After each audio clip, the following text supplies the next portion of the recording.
ఈరోజు మా నాయకుడు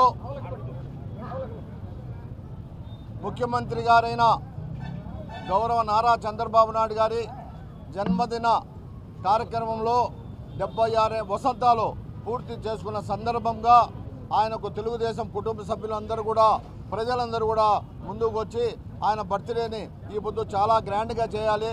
ఎందుకంటే ఆయన నిండు నూరేళ్లు ఈ రాష్ట్రాన్ని పాలించాలి, ఈ దేశానికి ఒక ముఖ్యమైన దశ నిర్దేశించాలి అని చెప్పి అందరూ కూడా కోరుకుంటున్నాం. అందులో భాగంగా మేము మొట్టమొదటిసారిగా శ్రీకృష్ణదేవరాయల విగ్రహానికి దండేసి, ఎందుకంటే ఆయన శ్రీకృష్ణదేవరాయలు ఏ విధంగా ఆ రోజు పరిపాలించాడో అదే విధంగా ఈరోజు మన నారా చంద్రబాబు నాయుడు గారు పరిపాలిస్తున్నారు. బడుగు బలహీన వర్గాలకు ఆశాజ్యోతిగా సామాజిక న్యాయం చేస్తూ పేదవారికి అండగా ఆ దినం మహానుభావుడు ఎన్టీ రామారావు గారు కూడు గూడు గుడ్డ ఉండాలి అనే ఉద్దేశంతో పార్టీని స్థాపించడం జరిగింది.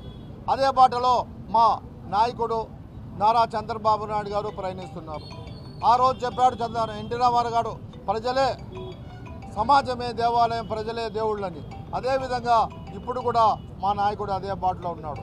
కాబట్టి అటువంటి ముఖ్యమంత్రికి ఈ దినం మేము జన్మదిన శుభాకాంక్షలు తెలియజేస్తూ, అదేవిధంగా ఈ జన్మదినంలో ఈ జన్మదినం 77 కాదు, అదేవిధంగా నిండు నూరేళ్ళు ఉండాలి.